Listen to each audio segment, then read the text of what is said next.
Welcome to Truth Be Told. Listen, I just had to hype myself up. And I'm an old school cat. Snoop Dogg, yo, Warren G's, yo, but again, my guest today is also one of those old schools who literally built the game when we're talking about industry, entertainment, you know, being the best version of what he can be. And we just had to have him here because he's been doing wonders, raising the Botswana flag across Africa. Zibanan. Era. I'm more humbled to have you on the brown couch than, I won't say other guests, but what you've been doing is amazing because I'm also in the entertainment industry and it's been tough. Yeah. Mobotswana, how did you manage to break into such an industry? Yo, as we say, it falls on silent and it never happens.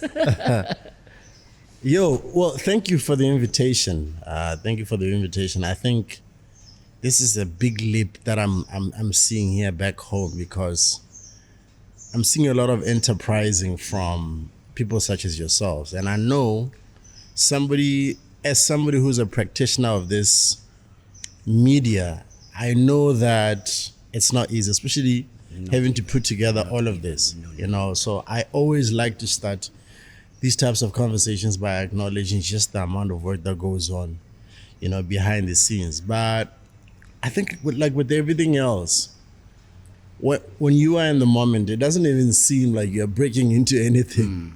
You've got a little dream at a young age. And more importantly, for me, it was the conditions I was raised in, or the conditions I grew up in. I knew there had to be something better than what I was doing, but my heart just bent for entertainment. You know, so whatever it is that I did at the time, my heart and soul just sang around the idea of entertainment.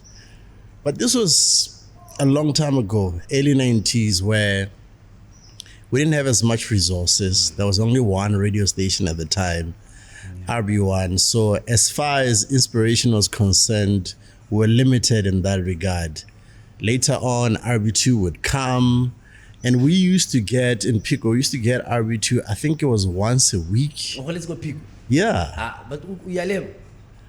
No, Kalangas are not from Pico. No, I'm just saying. I'm one of those Kalangas who, so I grew up on my mother's side of the family, and we just never got to speak Kalanga.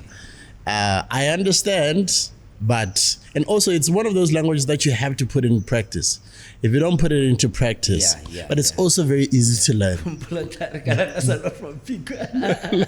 Okay, no, on that one, like you're saying, what you actually pursued, when did you really decide, this is why I'm getting into this industry and I'm going to make it? Because we've worked so many times together. Yeah, some things worked, but it's because of Botswana, and we're going to talk about that later. Yeah. But we level ourselves. Botswana is a very complex market for anything. I think this problem is everywhere. Let's just be clear about that. It's not just limited to Botswana. It may seem like it is limited to us, but it's not. It's just, I think there's a variation of how it manifests itself. But we are obviously behind because of, one, the issue of the population has always been a problem, and therefore resources have always been limited as well. And we were, from the start, people actually forget that the minute you could make sense of anything as you grew up, the first time you actually watched TV, we were consuming South African content. That's where we picked everything up. Anyway. It was all we had, right? You looked around your house in the 90s, every household had a picture of Lucky Dube. Every household had a picture of Brenda Fassie. Every household, Mpole Mponyana. You see what I'm saying? Yeah. So the indoctrination happened a long time ago, and it's embedded in us. So I see, people debate on social media today. People are only trying to deal with the symptom. It's actually quite deeper than that. It's ingrained in us to look at them as better than us. obviously we've made strides over the years and a lot could have changed by now, but the wheels do turn slow. I think we've seen significant leaps, strides. A lot of Botswana have done in incredibly well. The only problem, I think, I still feel like the powers that be have not met us halfway. I think you can only go up to a point as a creative, but somebody also has to provide some kind of structure within which you can operate, which is, I think, what we're battling with. There is no structure to operate from. And there just isn't any means to help you. So that's where I see the problem being for now. Yeah. I feel at times you have a certain number of entertainers making it because of the hard work they put in. But like you're saying, the population, don't you think we're limiting ourselves looking at Botswana in general? The population can allow us to do more for entertainers, unlike other countries. That is why maybe you see a lot of people running out of the country. Because is it because of us as in you managed to do it? Others managed to do it. So if they were to do it, are we going to sit down and say population need things, so I'm going to sit down?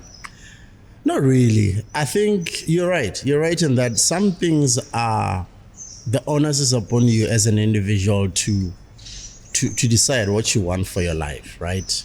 And it just starts somewhere. Whatever it is that motivates you, but it just starts somewhere. And the most important thing is just understanding that it starts and it ends with you.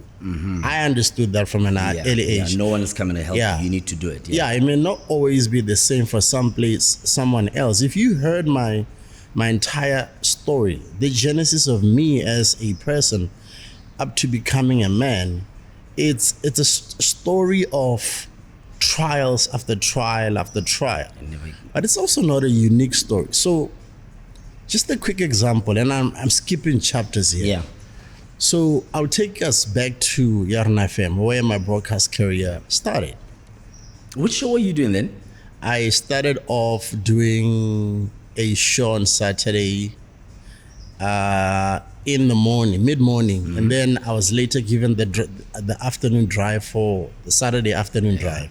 And then I was promoted I did the Saturday drive, and then I think my most popular show yet was called Soul Cafe on a Sunday night. This is the one that got to expose me as an R&B, as a soul DJ.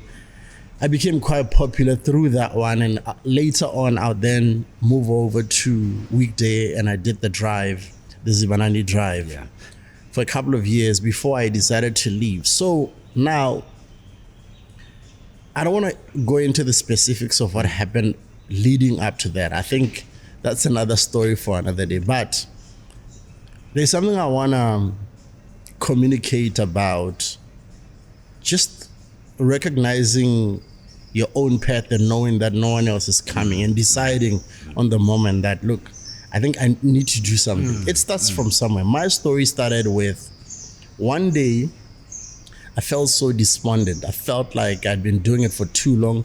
It was becoming a little bit more monotonous and repetitive.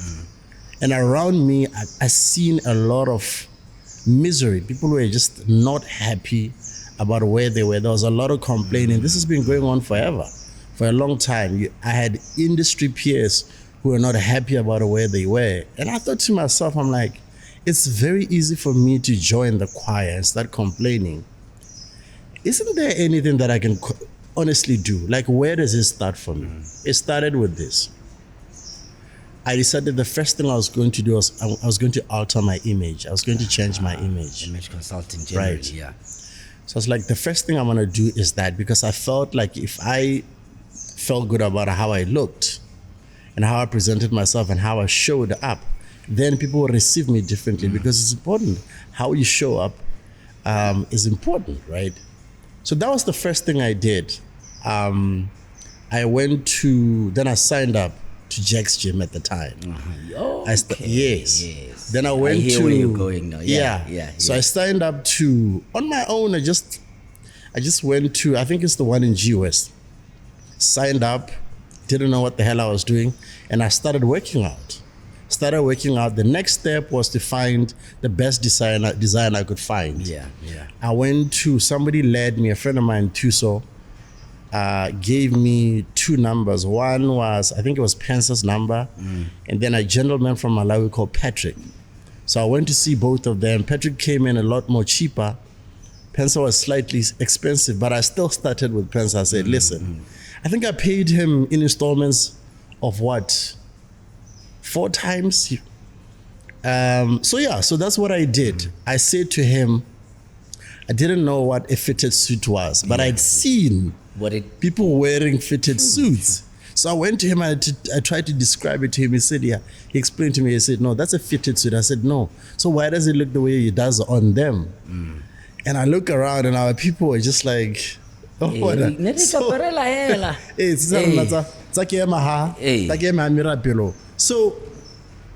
So he takes me through the process and I do my own research.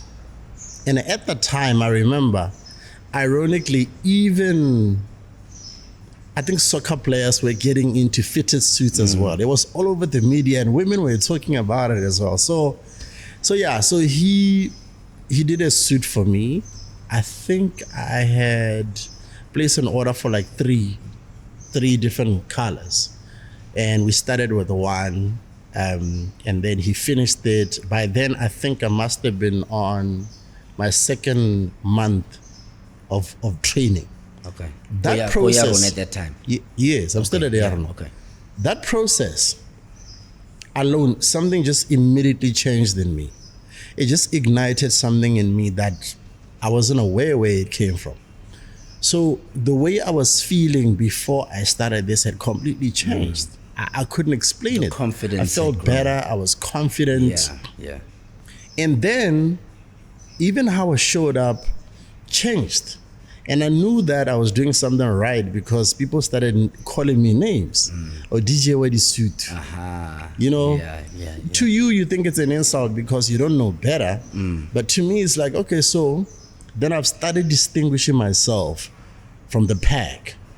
So the reason why I'm sharing this story is because we tend to think that the idea of moving forward or progressing or getting yourself out of a rut, it starts with like some external energy coming from outside. No, it just starts with a decision. Putting one foot in front of the other, which is exactly what I did. I did that. The more people started calling me a DJ Eddie Sutu, I was fired up to go forth. Then the narrative even changed further. They started calling me a Dolce & Gabbana DJ. Now through that, I started now altering with my DJ fee. I started changing my DJ fee. Because I could back it up. Now you know your worth. I could back it up. Because what would happen then is somebody would organize an event and mostly women, and this is how I ended up having such a large following of women, which I'm very fortunate about. I've got a story that I'm going to tell you. I'm very fortunate about that. It's something that I'm very proud of, and I think I'm lucky because women are the biggest market out there in the world. They are the biggest decision makers. They make all the consumer decisions. And then the guys follow suit. Even in the household, they account for the most decisions in the household. So meaning they control the purse. If they control the purse, they control the economy. So I started getting a lot of bookings for house parties. Now women would have themes. Now the difference between me and the next DJ is that if a woman has put together an event and she's got a theme, at the time my counterparts will show up, and I wouldn't. I would seem like I made an effort. So that started working to my advantage. So you see, it's that small, minute step that I took that gave rise to a whole paradigm shift, which led to me starting to think of myself beyond my situation and my circumstance. And then I stopped seeing myself as part of. You understand? And I started seeing myself as alone. Yeah. So it's a mindset. But the mindset begins with just a small decision that doesn't even seem like it's connected to the outcome. But in the long run, everything comes together. Talking about that for the viewers out there who you know, they want to go on radio, they want to go on TV, and Yeah. it seems like it's something that it's only for a selected few. Yeah. What the advice that you look at Yarn FM, did they call you, or you stood up and said, listen, I want to be a radio? Because like I said, I got up and said, I want to be on TV. And I Yeah. went to be TV, and I got my shot. Yeah. How did you do it? How did I get onto radio? It wasn't easy. It was early days. I went there and I sat outside Yarn FM every single day. Imagine. Every Yeah. single day. No transport money, no lunch, not even accommodation or a place to sleep. I would literally shack up and then come back, and I'll sit there. When they knock off, I'll leave. I come back the next day. I will do it. That's how I would do it. So I would wait for them to come out for lunch, because they would eat outside, and I'll hang out with them. And then they'll go back into the studio, they go back into their offices, and I'll still remain there. So then I was lucky because I already came with the skill. I was already a DJ then. Yeah. So that sort of put me in the door. Like I was already sort of like through the door, because there was a unique skill that I carried. Then at some point they decided to, in order to get rid of me, because I was so stubborn, they decided to tell me that there was an audition happening. But they told me last minute, so I couldn't hand in my submission. Oh, yes. So they told me the same day that they were closing But the they didn't know who submissions. they were dealing with. No. They had no idea. They had no idea. They had no idea. I ran to Kosakeng at the time. I didn't even know how to use a computer. Spoke to one of the girls, I can't remember who it was, and I explained to her what I wanted to do. Put together a little application, and I ran across to African Mall, to where Yarn FM was. I handed it in just in the nick of time, and it was in. I got called. I can't remember how long before I was called back in. So I get there. It's a team of guys outside there. You know, guys from MAP, Gev's guys. Problem, or I get Games- that corner. The drop top the way, you know, all over the place. White one. You know, what is it? Different color beamers, like a box of Smarties. Yes. So that was all true then. So I walking in as an outsider from Pique, and we start going in one by one. Guys walk out excited because they got picked for this. And my time came, I went in, and my story was heartbreaking, because this meant, I feel like it meant more to me than everyone else who I was with. Because of the determination as well. Yeah. So I went in, it was Owen Rampa and Titch Mataz at the time. So they looked at me and they said to me, no, unfortunately, you couldn't make it. And my whole world just came crashing down on me. I felt so cold, just like I was worthless. Yeah. You know, and as I began to get up to walk out the door, they started laughing behind me. Okay. Yeah, I know, cruel joke. They started laughing behind me and they said, we're playing with you. You're Aish. in. Yeah. And how did that feel at that point in time? Bruh, it was a contrasting feeling. I felt two things at the same time. Remember, I've thrown everything into this moment, into this idea. So for you to say to me, it's over, the road ends here, there's no forward movement, that crushes me. And then in that very same moment, you also say to me, no, I'm playing with you. You are actually in, which also signals the beginning of something special. So it's probably one of the most important moments of my entire life up to this point. So yeah, so anyway, so I got in and then I went through the process like everyone else of training, and it wasn't easy. I was coming from a very different background to everyone else. My communication was limited. I had to learn everything on the job, on the go. I had to literally grow wings on my way down. And I was made fun of. I was rejected for it. But, you know, Owen was very kind to me. He would, although he was hard on me, but he would make me realize the repercussions of myself not improving, whether it's how I communicate, because the medium itself requires of you to be an exceptional communicator, right? And you can't be the opposite of that. Yeah. So I then started engaging in the process of reading. That's when I fell in love with literature, because readers are writers and writers are readers.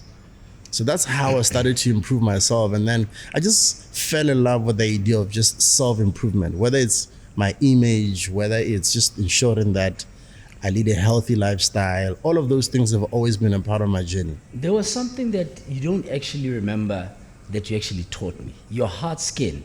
There was an event that we organized in Francistown. Okay. Nikinale Dodo, and you clearly said, listen, Jitas, if you guys are going to engage me, you have to pay me upfront, because usually a lot of people do this, it doesn't happen. And for some reason, before we even did that, you got up and went and said, guys, before I go on the decks, I need my payment. And at that time, no one had come through. And then later on, you said, I'm going to go on the decks, but I still need my payment. No one came the whole day. I remember running up Adon Sonia. I sat in my room and like, this dude is playing Dodo.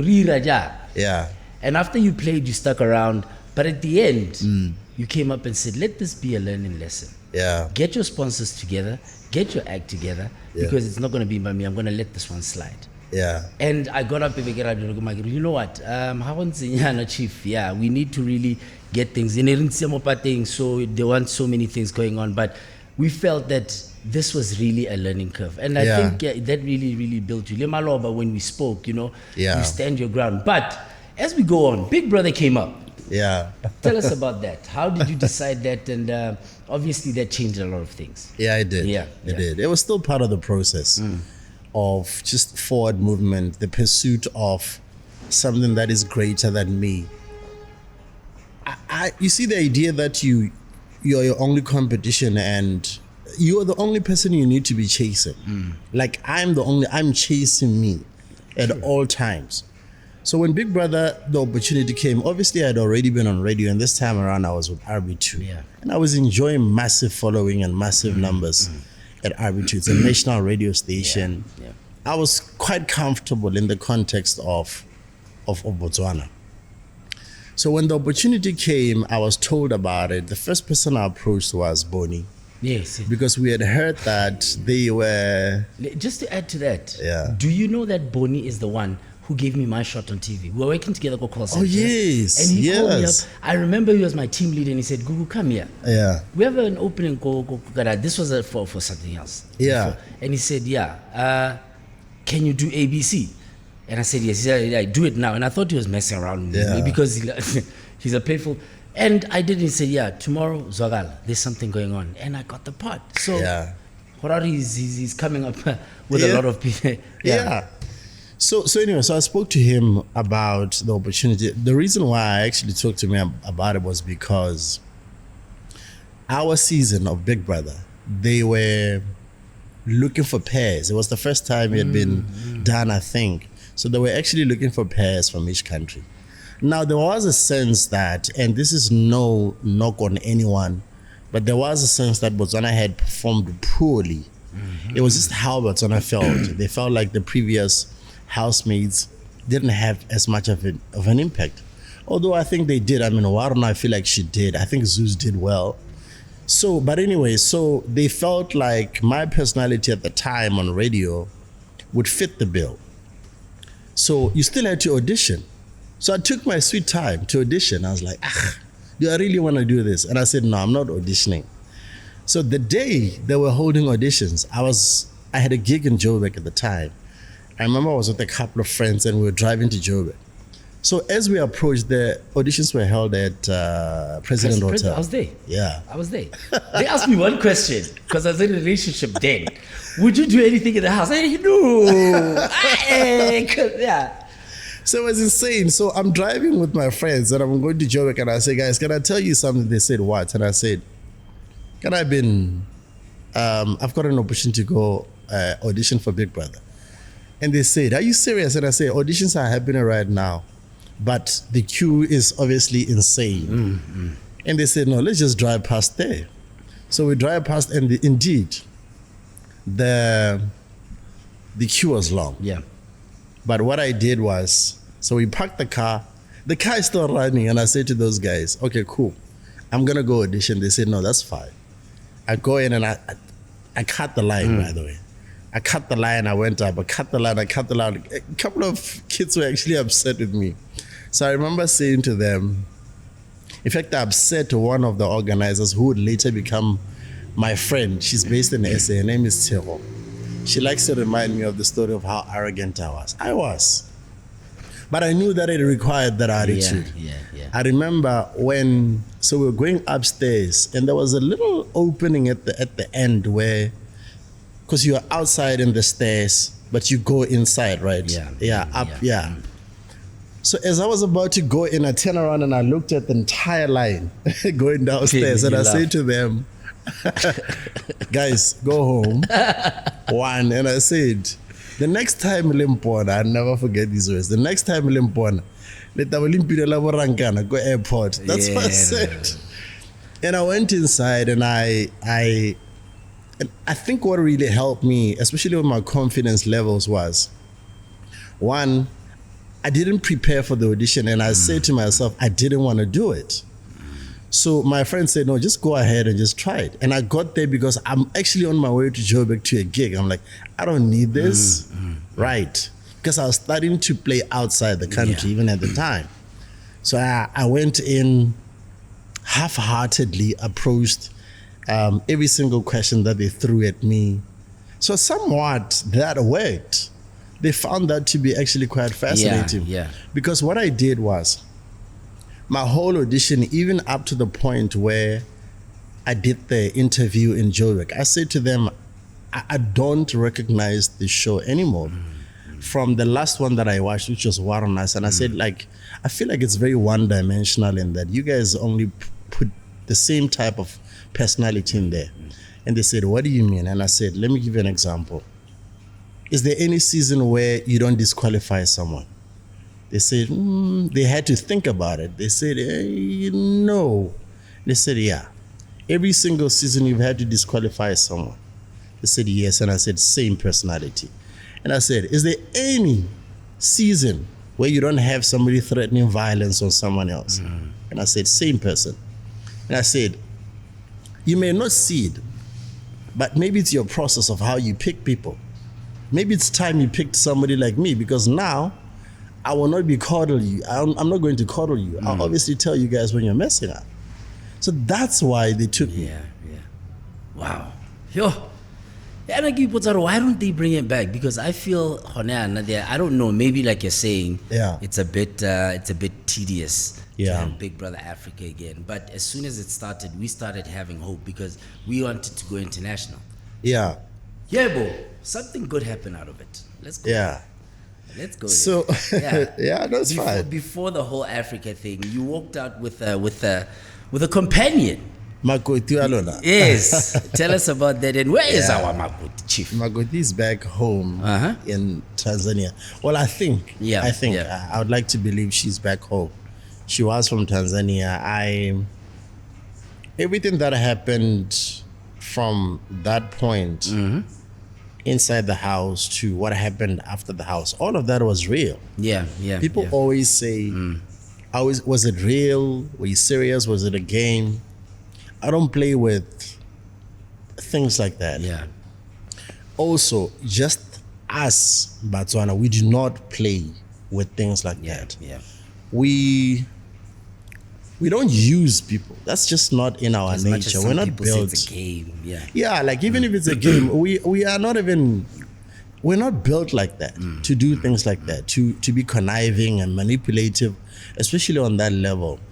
We could do it to one another, but as far as somebody else from outside, we would never do that. Anyway, so She was interesting. She was the first person I took an interest in. And it turned out that she also felt the same way about me. Yeah. We got along. And in the context of the game, it felt comfortable to have somebody I could communicate with and sort of plan with. Because there was a lot of planning behind the scenes.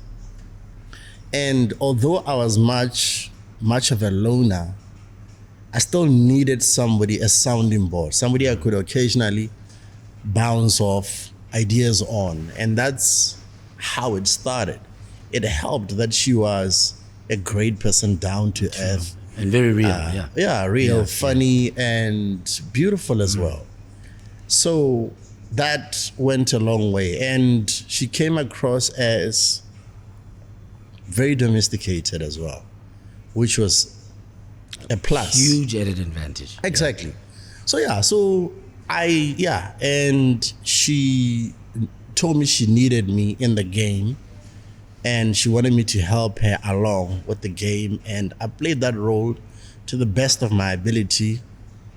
Everybody else saw what happened. I came out the show before she did. I think a week later she was also eliminated. It was an assault on us. So truth be told, the feelings were real.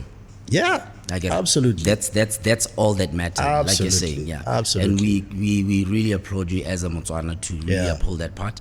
And Diskanda because you were out there, you took us out there. Then from there you decided to add the Africa part to your name. Yeah. How did you decide that? Listen, I'm not just gonna end it here, Motswana. Mindset as well. I think it's that paradigm shift that I spoke about when I was here on FM. Remember what I did when I changed my image and I went to gym? That has remained a constant in my life throughout my career. So what I did was, when I came out, I traveled quite a bit around the continent. I went to experience the continent. That gave rise to my housemates, and I just fell in love with the continent. Just the people, the heart and soul of the continent itself. I felt so differently about who I was. So this was a way of paying homage to the continent and just showing my appreciation. But at the same time, it was an injunction to me to start constantly reaching for more, because I've always believed in something greater than me. So I wanted it to be reflected in the way in which I see myself. So every time, if I'm encountering new people, they shouldn't have no doubts. It should be well established that I'm from Africa. That was the idea behind that. And it did help, because then it's almost like I had to live up to the title all the time, meaning I was always seeking more, because I had to show you why I'm Oneal Africa. Oh yeah. So yeah. Okay. That's the story of the You've name. had your ups and downs in the industry, in your personal life, and one of them I know for a fact is we lost a very dear sister up along and it really, really showed how it affected you. Yeah. How did it really, really touch you? Because I don't know, I've been on the road a lot. Even when you play, you've got Nali's picture there, and how did that blow come to you? I think I lost a part of me there. I lost an amazing person on top of it. An amazing human being. Very strong. My twin. Somebody who we were twins. Our relationship was super, super special, and we connected on so many levels, and at such an existential level that we met at the Yarna FM. She was shadowing me at the time, I believe, and she was fairly young at the time. And it's actually a funny story. And she was dating Staga. Yes. At the time. So I've always been, everything I do is with an iron fist. So I was also tough on her at the time. So she was dating him, and then I think he broke her heart or something. And she came to my place in Block 5. And I wasn't in. And she started banging on the door. I wasn't in, and she's holding a bottle of Absolute vodka. I think she had gone through that entire bottle. So I pull up in my car, and I'm seeing this skinny little colored girl. She's in a fetal position outside my door. She's crying. She's sobbing. So I drive in. I'm like, Naledi, what's going on? She had this masculine energy about her. She tried to act tough. I opened the door. I let her in. We sat down. She narrated the whole story. I was an asshole. So I felt absolutely nothing. Everything was just mechanistic with me. I'm extremely logical, zero emotion. I'm like, get up, just get over it. What were you thinking? Yeah. That sort of attitude. So she was so tough. Naledi was very tough. She stuck around throughout all of that. So then we started hanging out beyond work because we were dealing with her through this heartbreak. And that's how we started becoming close. Naledi was such a sponge. She had such a gift for energy and information. So if she hung around with you for a month, she starts sounding like you. That's what it. Then she started sounding like me and speaking like me and behaving like me, which is weird. So that's how we became friends. And then later on, she would move to South Africa, way before I even thought about moving to South Africa. She went to study in South Africa. We lost touch for, I think, 10 years. We didn't communicate. We didn't see each other. Then I moved to South Africa. We ran into each other once or twice. She was in a relationship with somebody who was very protective of her. So I could tell she was a little bit uncomfortable with even spending time with me. I allowed her the space until she was ready. We reconnected again in 2018 in Joburg. Met at a restaurant. She was walking out and I was walking in with another friend. So when she gets home, she sends me a DM and says, dude, I can't believe how good it was to see you. Can we do coffee? So we did coffee. When I tell you this, the day we did coffee, the next day she came over to my apartment in Joburg and we had wine together. We were never separated after that. She would come in every single evening at the same time. We'll have wine and we'll make fun of each other, make fun of Botswana, make fun of everything about ours. So we would do that. This is 2018, spend almost every day together. And then 2021, that's when she got her diagnosis. Yeah. And we were still spending time together. And she looked at me in the eye and said, dude, it's something that I've been experiencing. I'm worried about it. And I said, obviously, go see a doctor.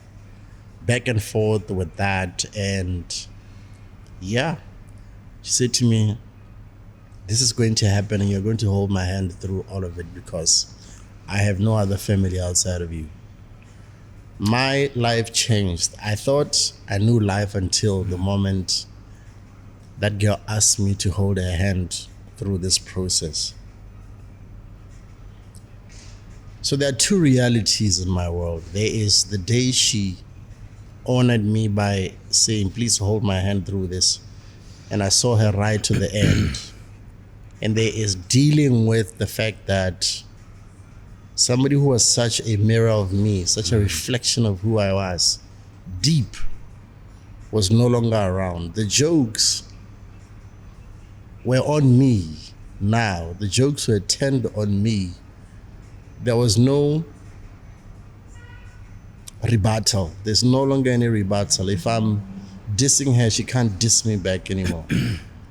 That realization, it just alters you forever. So I was a different Oneal in 2018, and I'm a completely different Oneal after caring for her and just living without her, or living in a world where she does not exist. Listen, a lot of people have been dealing with cancer of late. Yeah. don't know what's going on. I'd attain to that because Yeah. as my mother as well. But Naledi Willis, I'd like us to take a moment of silence just to Yeah. give her Absolutely. respect.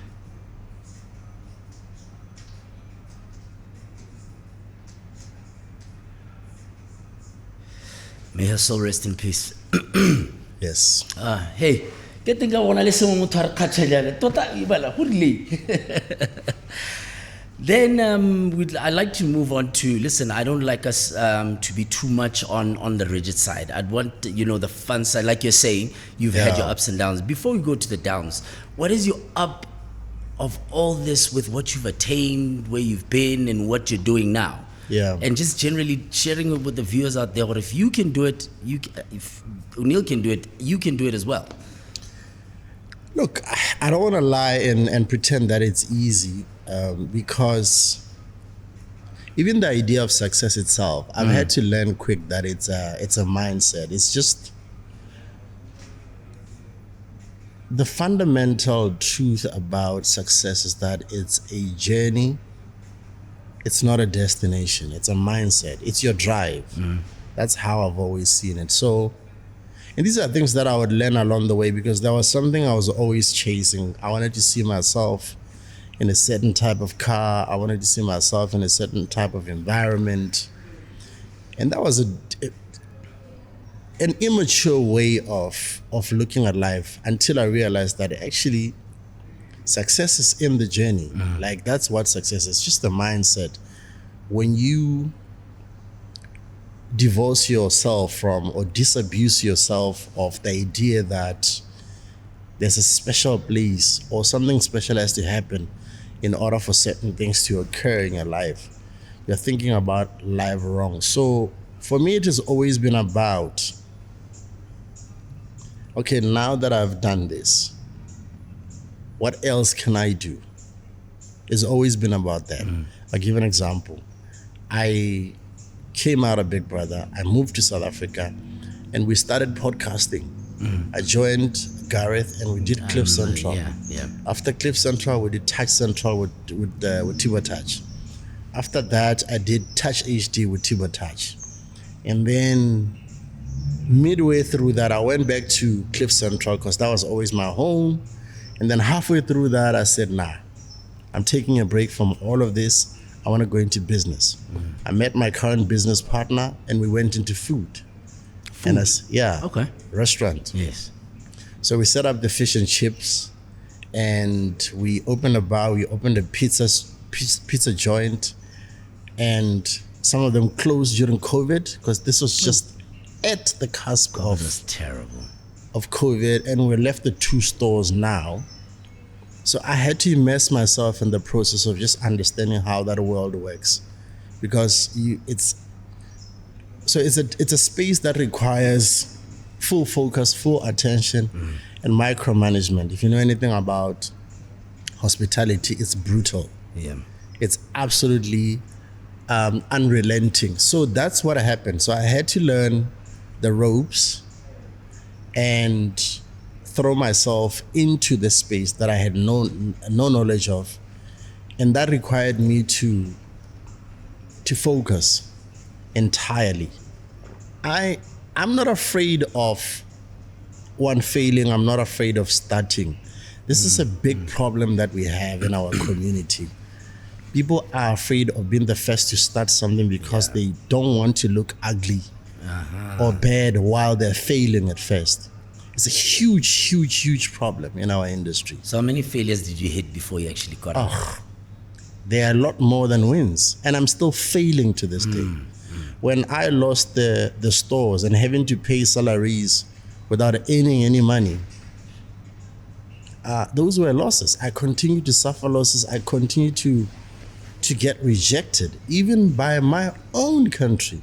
There are instances where opportunities are placed on my lap, opportunities that I would fight for, and I get rejected. But I get rejected quietly. And every rejection feels the same to me, because it's like, okay, so wait, have I not experienced this before? I have. And I take it on the chin. One thing you must know about life, and I had to learn this the hard way, there is no fairness in life. Okay. There's absolutely no fairness. Elaborate on that one. Life is not fair, right? There is no such a thing as fair in life. There are two realities. There's no such a thing as fairness. And two, you never get away with anything in life. You can absolutely never get away with anything. Let me elaborate on the issue of fairness. The issue of fairness is, it's an indictment on accountability, right? The minute you start expecting fairness, you are abdicating responsibility from yourself. You're handing over that responsibility to someone else. It's an expectation. How can you honestly predicate your life or your life's decision on an expectation from someone or something that can change at any point in time? So I can change my mind. I retain the right and the option to change my mind at any given time. If you expect something from me, do you realize how dangerous that is? Yeah, that is. I'm a human being, right? I'm malleable. I'm not perfect. Any of those things can happen at any given time. Imagine taking your eggs and you placing them into one basket. in that particular basket, and then I can wake up and change my mind. I've seen that happen so many times. The minute you start to disabuse yourself of the idea that there is such a thing as fairness, then you stop expecting.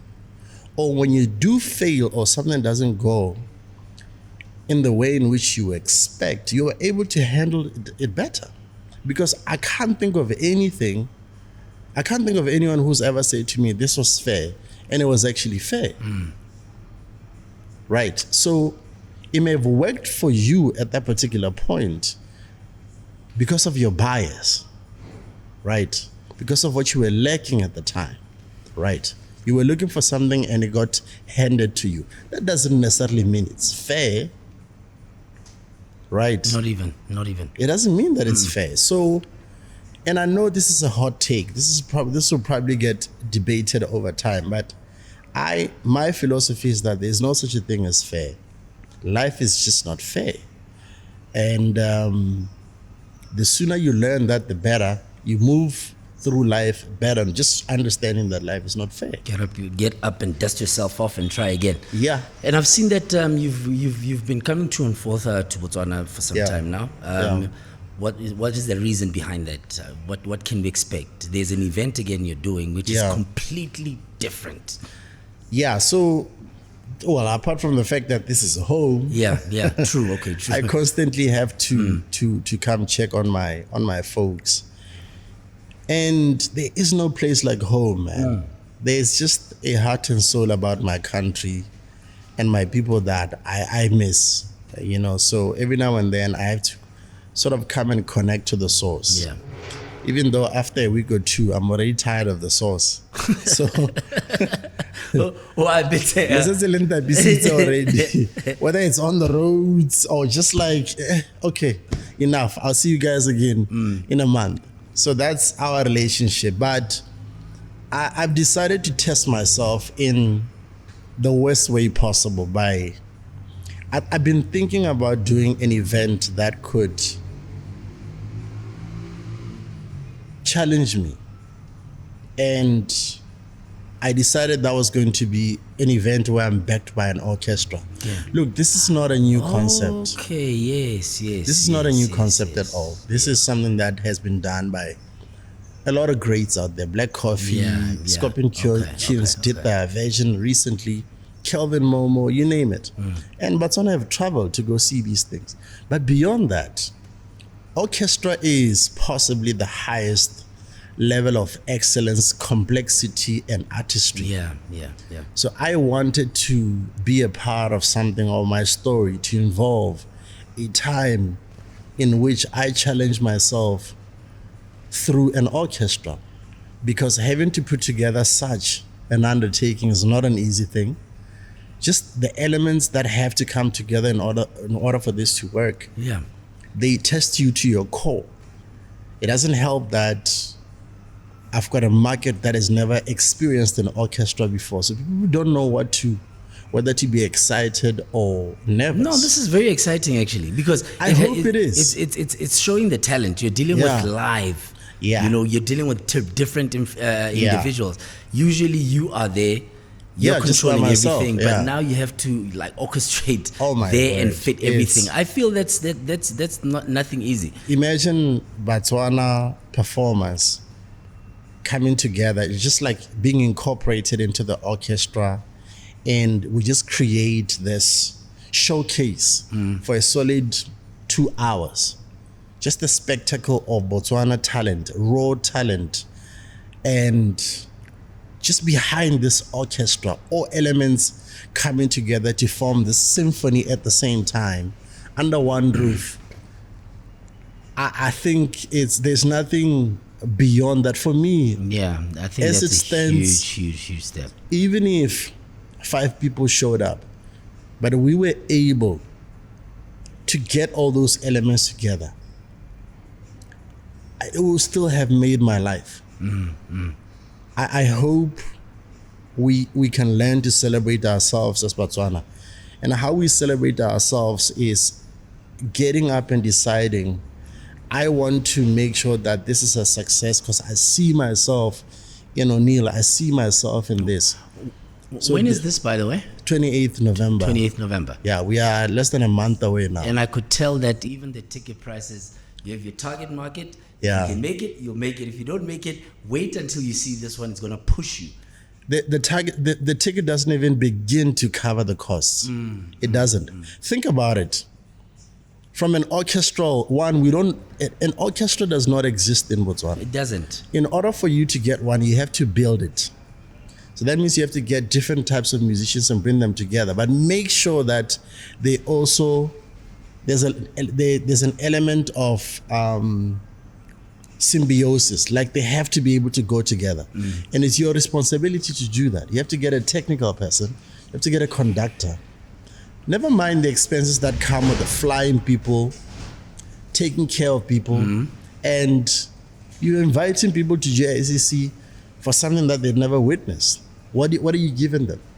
So what is the challenge right now? How do we eliminate? Is it the sponsors, or you've decided, listen, what is the major challenge? It's hard to sell it to.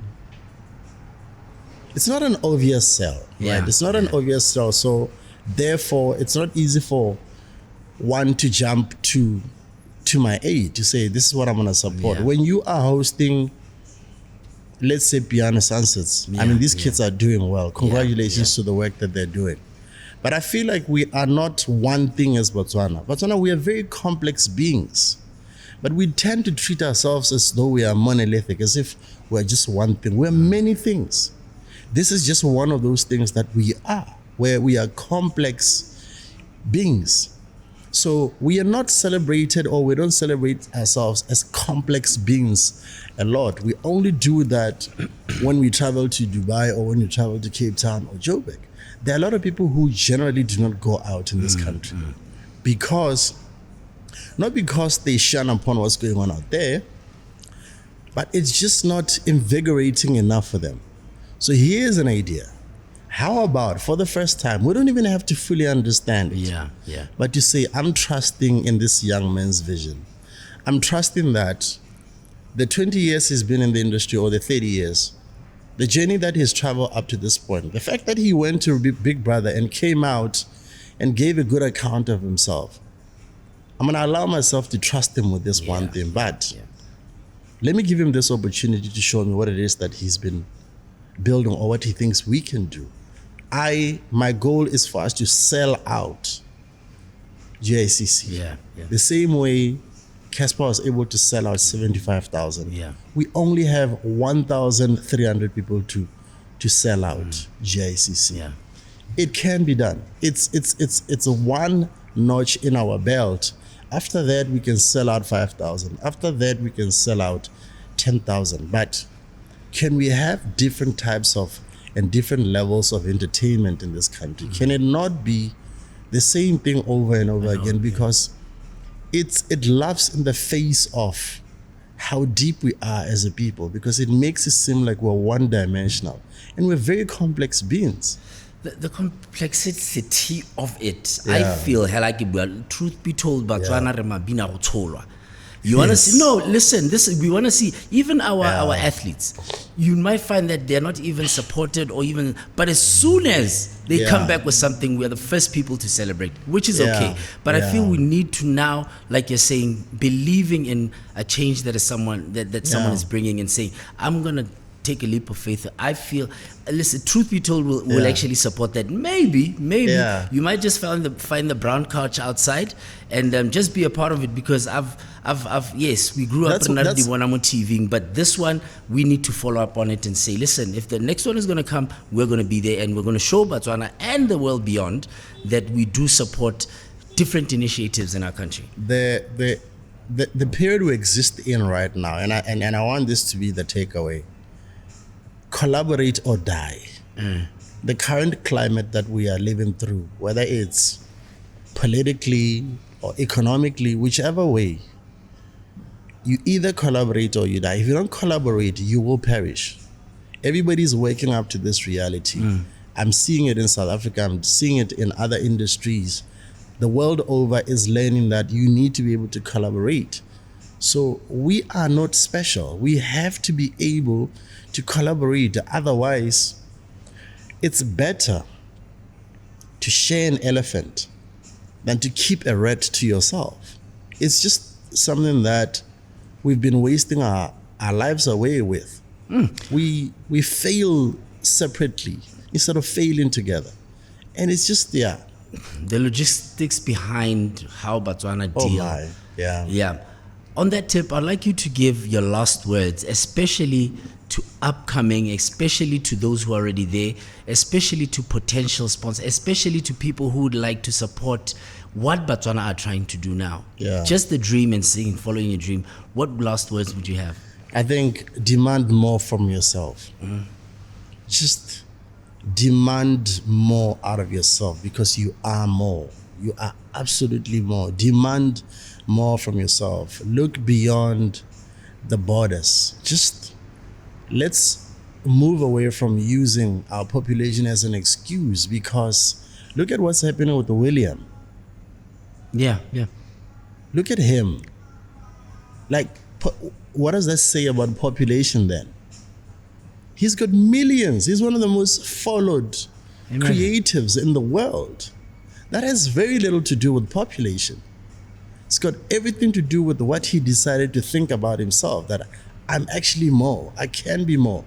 So what the internet has done, and now with the AI, is that it has created this artificial extension over the border, which we've been talking about. In fact, it's no longer artificial, because the market is commerce now. Everything is commerce, right? Commerce is online. People are shopping online. How are you making friends in the US online or in China, but you can't sell to that person? You can't possibly tell me that's because you come from a small population. No, it's you. At some point, you will have to realize that the buck just stops with you. Like, it's just, so demand more from yourself. Now, when I get up every single morning, I demand more from myself. I haven't been to gym in a week, right? I'm just trying to give you an example of what I do to myself. I haven't been to gym in a week. Although everything else that I've been working on has been going right, when I wake up in the morning, I tick the boxes and I'm like, okay, so this is failed. Talking about gym, yeah. So it's a metaphor for how I view life and everything else that I do, because I'm constantly demanding more from myself. Every aspect of myself is curated, like the music that is curated. Once I'm done with the one part, it's like, okay, what about this one? Where are we with this one? And there's another thing that I do that it's a hack. I hope people learn from this. So I have an organizer, right? Now I've moved to my phone, but I used to use a little book. I'll just write things down. Because we deal with so much, it's impossible to remember everything, right? So what I do this every single morning and every single evening without fail. I'll write down things that I need to do tomorrow. And what I do is the next day I'll get up and I'll start executing them one by one. Where I fail, in the evening, I go into a meeting with myself. Yeah, why did I not finish this? And let me tell you how graphic this book is. It's so graphic that it will even have call goo, right? Okay. And then the next day, I wouldn't have called you out of everyone and I would have skipped you. And then not calling you is not just calling you. There's a reason why I didn't call you. I need to say to myself, why did I not call you? What am I avoiding? Do you see what I'm saying? When I talk about that, it is so graphic. I even write things like, remember to go. I'm trying to figure out an example of just like, it's things that you would consider to be mundane, but they're not, because those things, they are the sum total of who I am. Do you know how depression manifests most of the time? It's actually in the things that remain unfinished.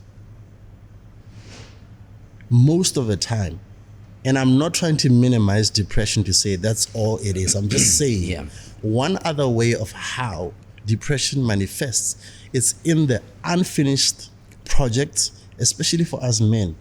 Unfinished projects, unfinished thoughts, tasks that are left hanging. When you walk away from a task, you are failing yourself. And your system actually records it as fail. And then when those things, a collection of those things pile up over time, they manifest in the form of depression. And you start beating yourself up. You start beating yourself up. Wow. Because you've already rejected yourself to being a failure. So the process of writing things down every morning, even when I'm having challenges with my own mother, and I'm struggling with picking her calls at the time because of something I'm dealing with, every evening I'll go back to the list and there'll be a red line around her name. Why do you avoid calling her? Why have you not called her back? And I have to face myself. That is the thing about this process. It forces you to face yourself. So if you looked at the list, you would actually laugh. Wow. Because of how graphic it is. I've literally learned. But it's my process. No, I think if some people would actually engage, I would love to do that, because if I don't do something, I beat myself up over it. Then the next day I'm very stagnant. So I need to change things down. Ladies and gentlemen, thank you so much. That was Oneal Africa. A lot has been learned. You know about him. He's been out of the country, in and out. He's back. We'll follow up the 28th of November. Hope, Lena, you have time to do that. And you know what? This is how we just simply sign out and say, now we are getting into what we do best at Seats. Thank you very much. Until we meet again, sharp. Okay. Thanks, my man. Bye.